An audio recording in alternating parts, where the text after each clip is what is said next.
Welcome everyone to Eikon. Like I said earlier, my name's Dan, and I'm really excited that you guys are here with us. We are in week 3 of our 4-week series, Dangerous Prayers, and we've been talking about some things. You've heard the old adage, be careful what you ask for, because it might just happen. Well, we're kind of saying, be careful what you pray for, because it might just happen. And sometimes with prayers that are kind of dangerous, it's scary, but it's also really good. Now, you might hear that and you go, what on earth is he talking about? What does that mean? If you'd like to check out the past couple of weeks, I'd encourage you, like they said, to go to iconchurch.com/messages, and you can check out the past couple weeks. But this week, we want to take it a little bit of a different direction. We're going to talk about an idea, this dangerous prayer, and really it kind of has to do with some failures and mistakes and pain and hardship that happens in life. And we're going to talk about that, and I thought, man, here we are going to be talking about difficult things and painful things in our life, mistakes we make.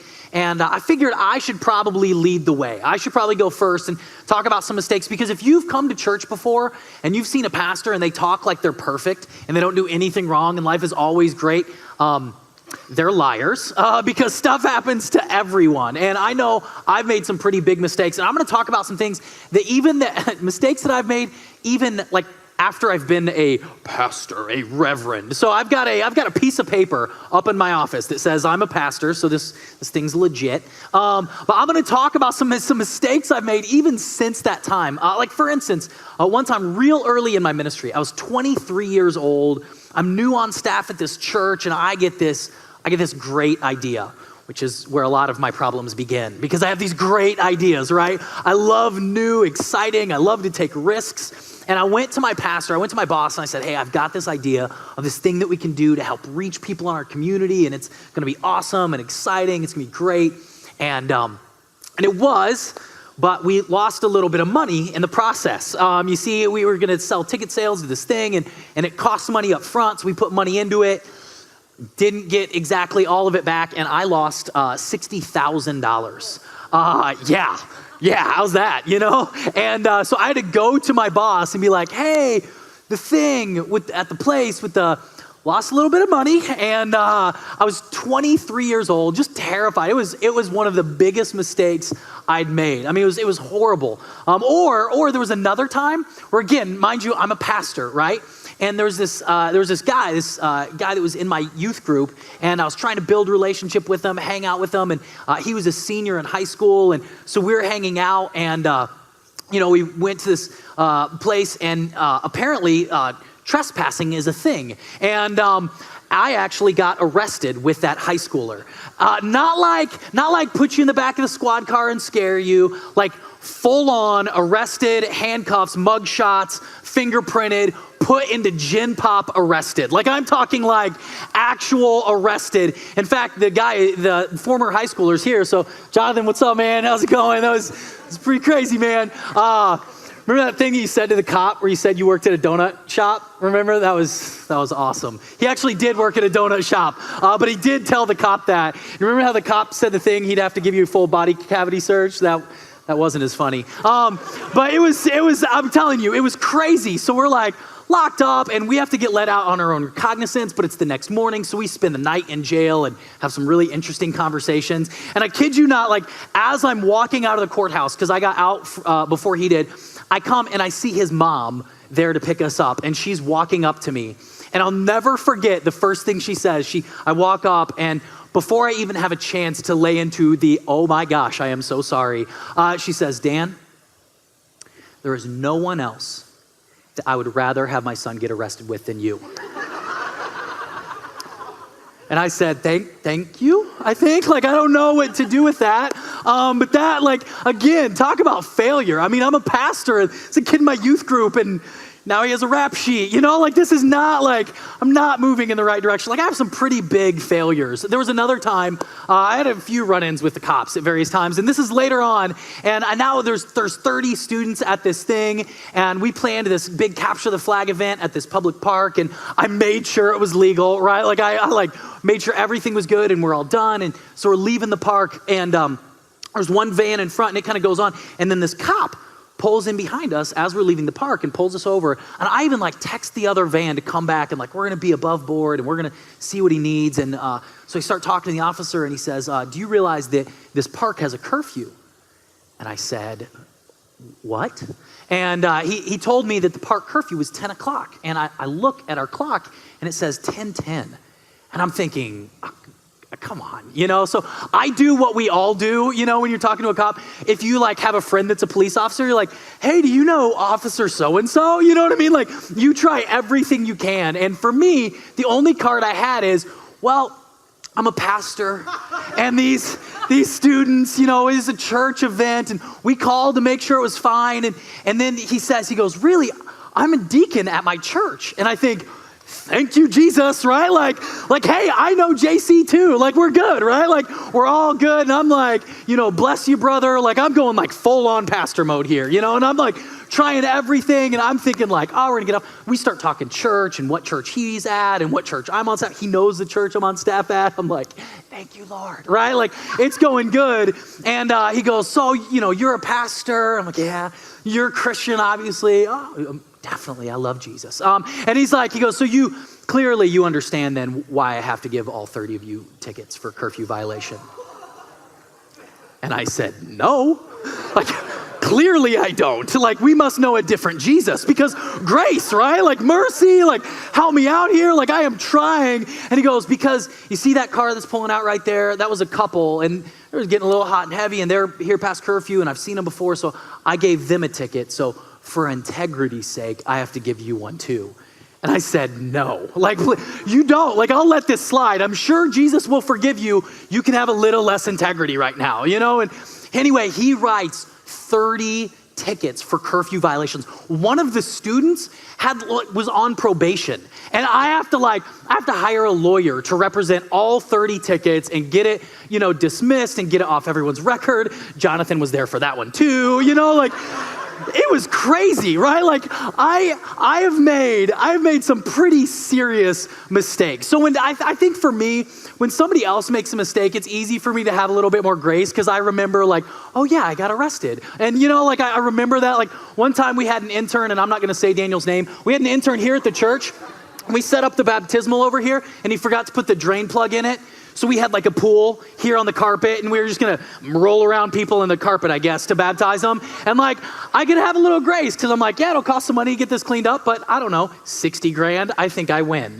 So it's easier when you've made mistakes and you'll just acknowledge it to have grace with other people. Sometimes in our life, by choices we make, we invite pain and brokenness into our lives.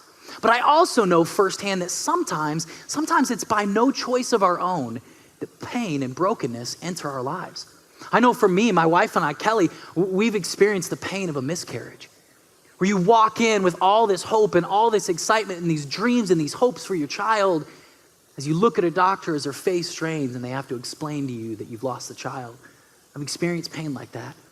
We've experienced pain of losing loved ones that are close to us, and we look back and we go, why did the relationship have to look like this? Why couldn't it have looked like this? I wish we had more time. I wish it could have been different. One of my children, I remember, was diagnosed with a very rare and potentially deadly genetic condition. I remember being at the hospital and watching that child be wheeled out of the room for a procedure, honestly thinking that I would never see them come back in the room alive. I've walked through difficult seasons. I've walked through pain. I've walked through brokenness. And I think we all have. We've all made mistakes that have brought pain into our lives. And we've all experienced pain in one way or another. And you see, that's why this prayer that we're talking about today is so important. Because it's this prayer of God, break me. Now here's the thing. Sometimes in church, people can get this idea twisted. And can think it's inviting pain into our lives, God, break me, do these horrible things. And that's not at all what I'm talking about. That's not the idea of today. The idea of this prayer is that there's already brokenness in us. There's already pain. In fact, praying break me isn't about asking God for pain, and it's an acknowledgement that pain is present in our lives.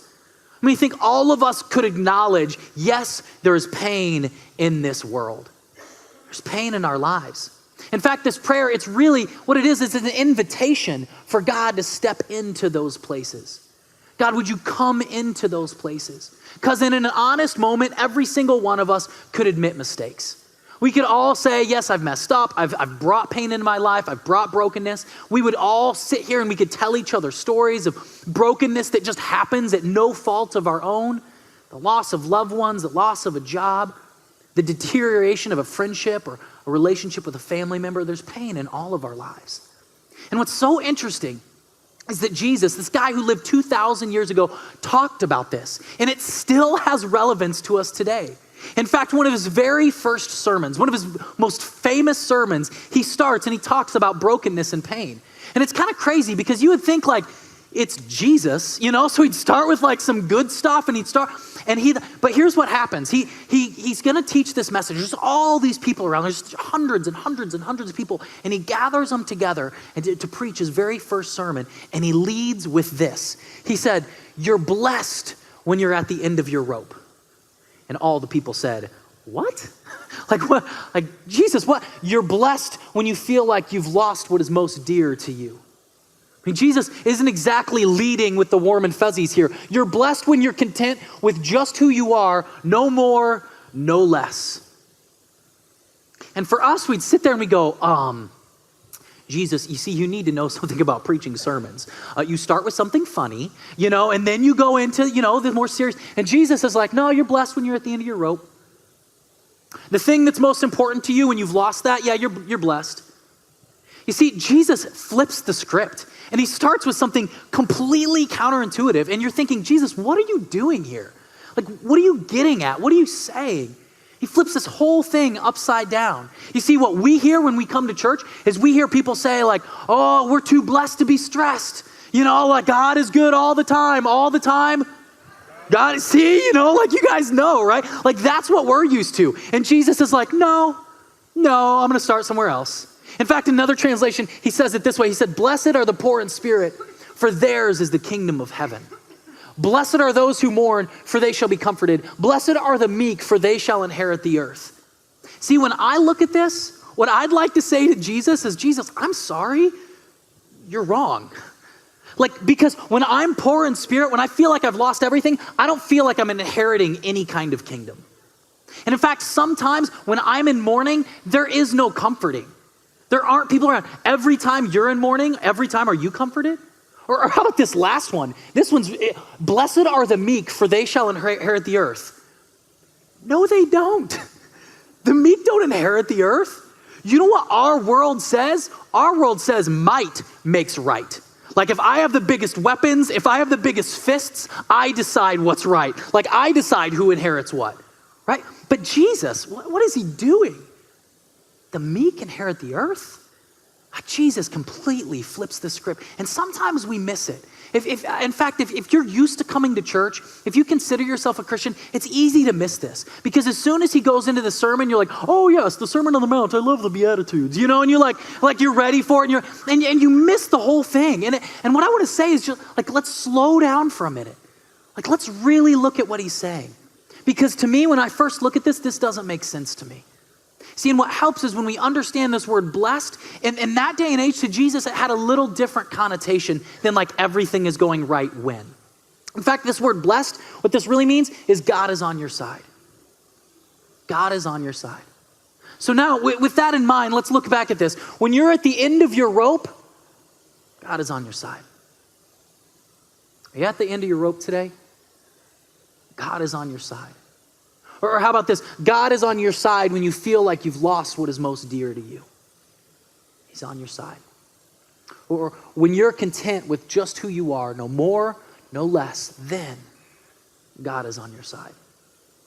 You see, if you don't hear me say another thing today, if you don't get one other thing out of this, the one thing I want you to take away is this fact that, guys, God is on your side. No matter who you are. No matter what's going on in your life. You see, because what religion says is we've got to get on God's side. You better do this. You better do this. You better give here. You better show up to this place. You came to church. Okay, that's one point. You got to make this sacrifice. You got to do this thing. You got to do this nice thing. And then you can get on God's side. But the gospel, the good news of Jesus is that God's already on your side. He's already for you.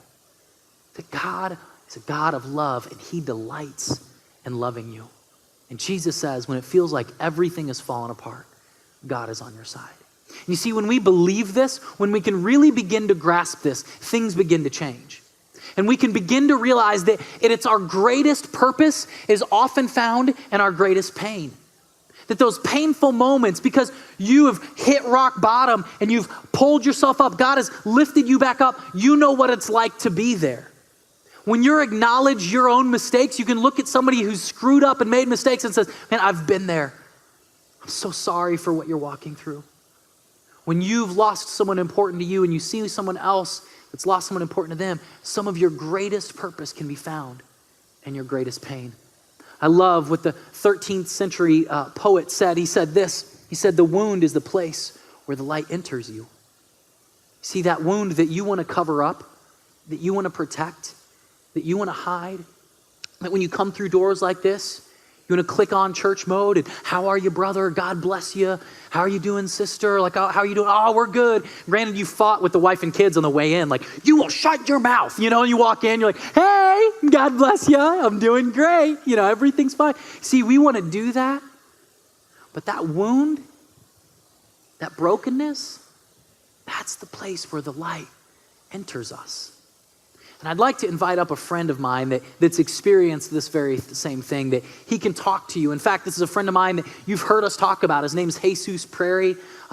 They're launching Vintage Church in Southwest Austin is what we've told you guys. And we've kind of shared this story with you. And we at Eikon, we're a church startup. We're a church, what they call a church plant. And we said we want to do for other people what people have done for us. So we met Jesus and he was starting a church and we said, hey, let's come alongside him and help him plant his church. So last Christmas, we took up a special offering and all the money from that went towards them, and they were going to launch in January. And I want to hear you guys, I want you guys to hear from him, his story, and how all this is played out and what's happening now. So could you guys give a huge round of applause for Jesus Prairie? JK, he doesn't want to come up.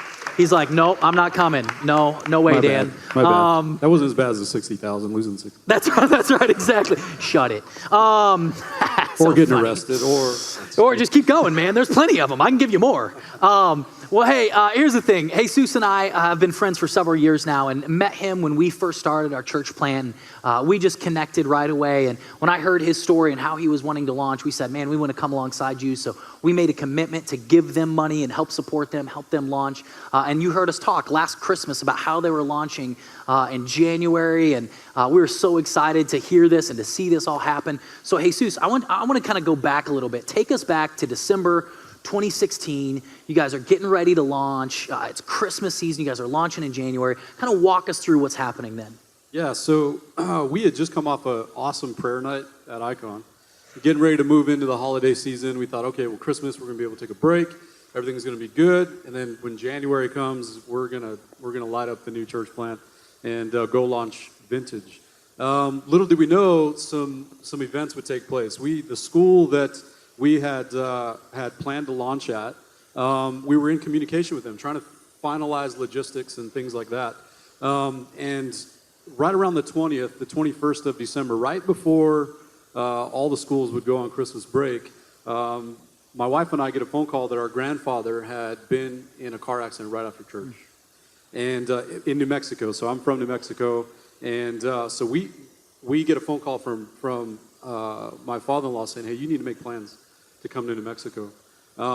Little did we know that it would get a little bit worse, and unfortunately our grandfather would pass away. So we jump on the road. We were en route to New Mexico, and we realized that the school had communicated something to us that would kind of shake kind of what was going on. And they basically said out of 52 Sundays that we would rent the school in AISD in Southwest Austin, we couldn't use the school 26 out of those 52 weekends. On top of that, the 3 weekends after we would have launched the church, we couldn't use the school. And so we're dealing with that on the en route to New Mexico. We go to New Mexico. It's holiday season, right? It's Christmas, and we're struggling with mourning the death of our grandfather.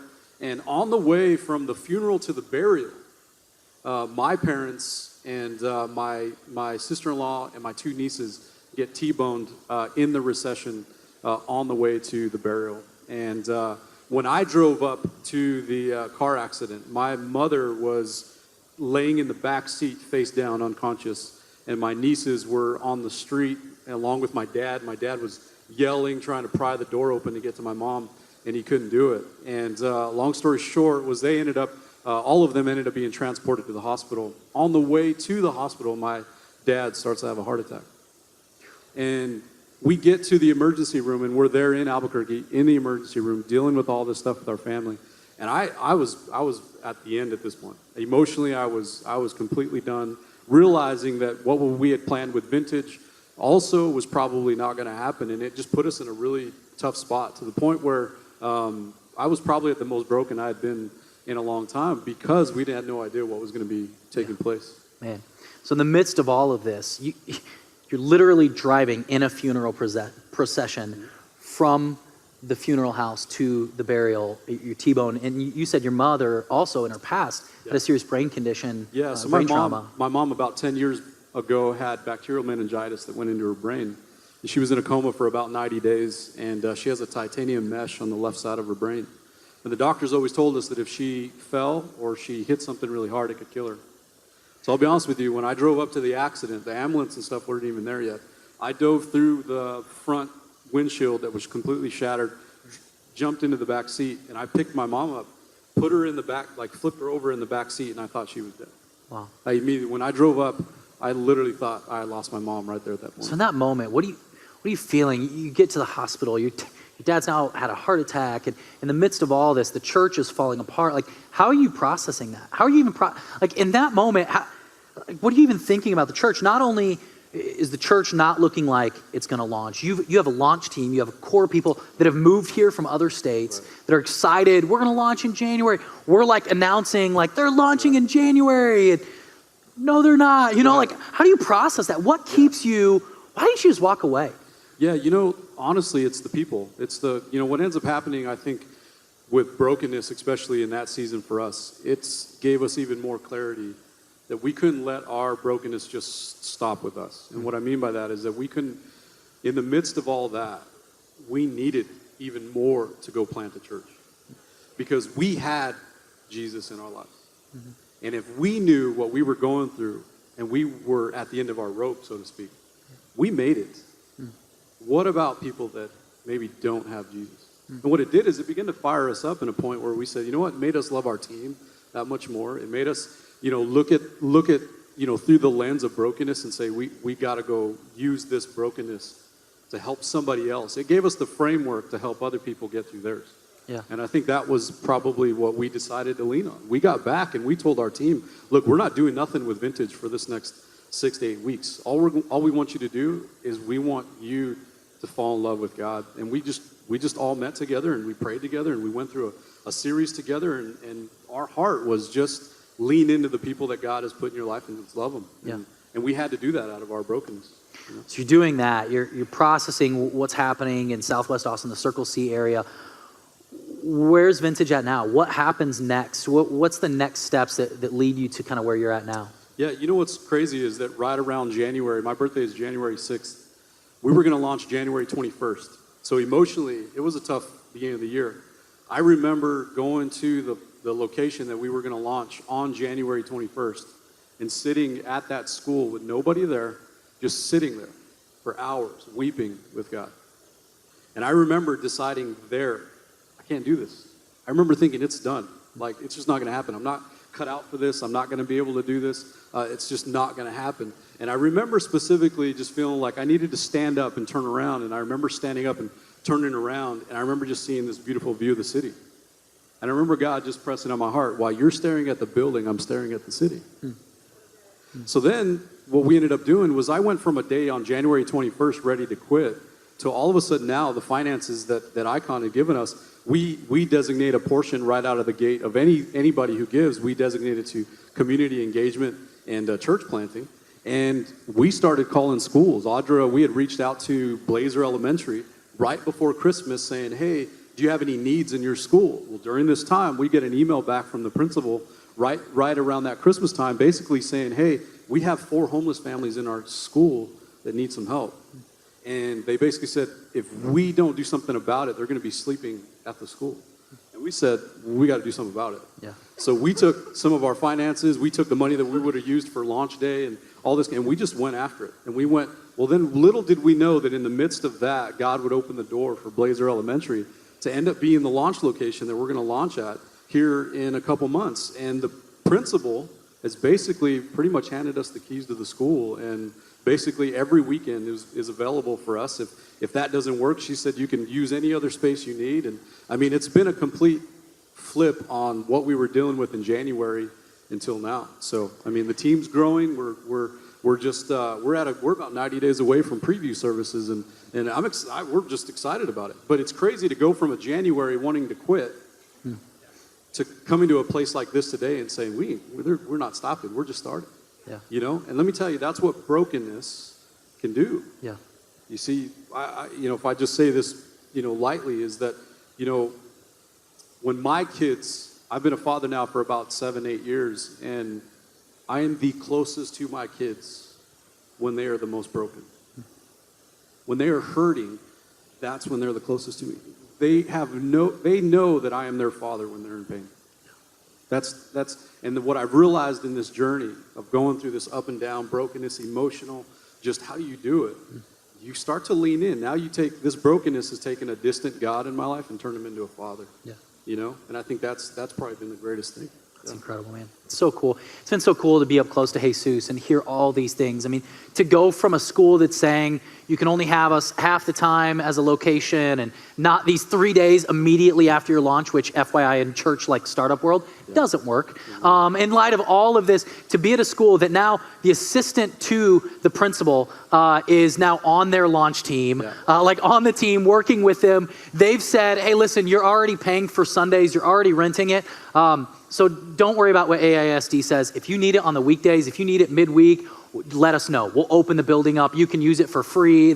Just so many things have just lined up, door after door after door have opened up because you've continued to press through. And hey, Jesus, I just want to say we as a church are so excited for you guys. We're cheering for you guys. We can't wait till this September. And I want to let you guys know they're going to have a special meeting right after this service, right outside those doors, our Future Kids lobby. They're going to be having a Q&A over there. So if you want to find out more information about Vintage, maybe you live in Buda or South Austin, and maybe you want to be a part of the team and be a part of what God's doing there, and you can help start a church from scratch. Or maybe you know someone in Austin. You thought, I wish there was a church like this in Austin. Well, good news, there will be. So we would love for you guys to talk to them and their team after service. So why don't you guys give a huge round of applause for Jesus and his team.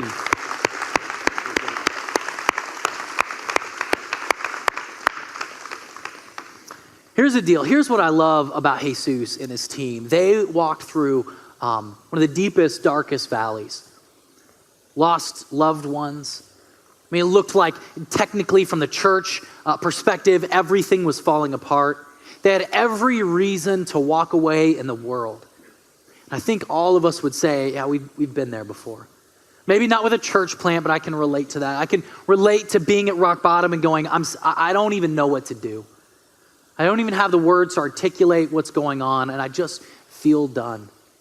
See, it's in that moment, and we don't know how, and my job isn't to explain to you how, but what I want you to know is that God somehow can create beauty from that. If you would lean into that and just say, God, I don't know how it's going to happen. I'm going to give you control. In fact, this prayer of break me, really what we're saying is, God, would you break me of my need to have it all figured out? Because for me, sometimes I want to have it figured out.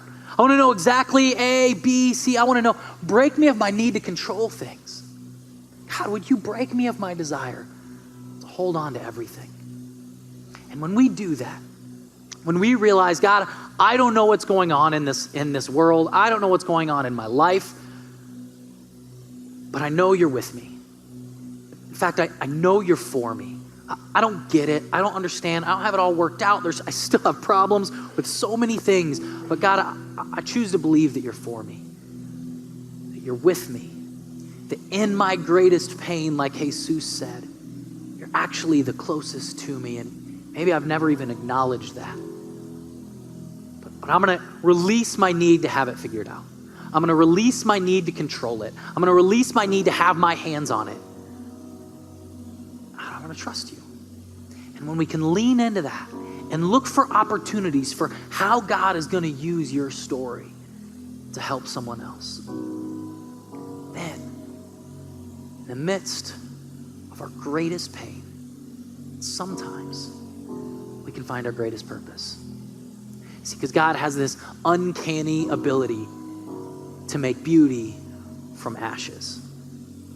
There's one place in the Bible where this guy is writing and these horrible things have happened to him just over and over, and hardship after hardship. And the way he articulates it is he says, see, I believe that God can take what the enemy meant for evil, what this world meant as messed up and to hurt me and to drag me down, and God can somehow use it for good.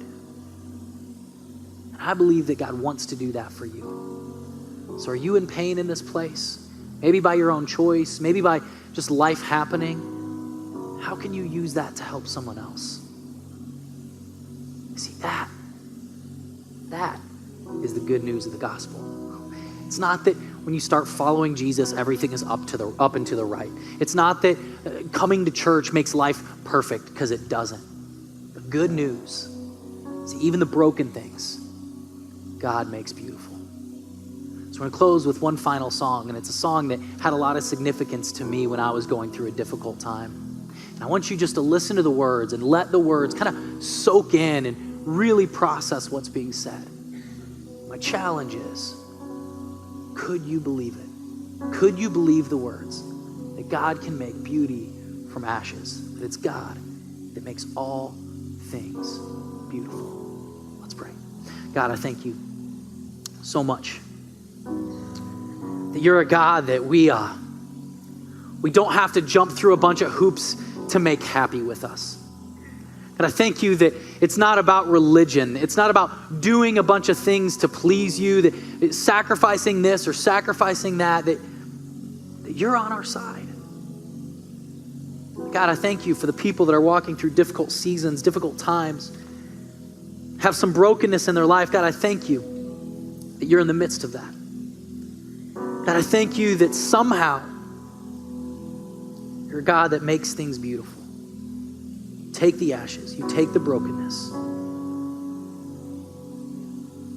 You really do make beautiful things. We thank you and pray this in your name.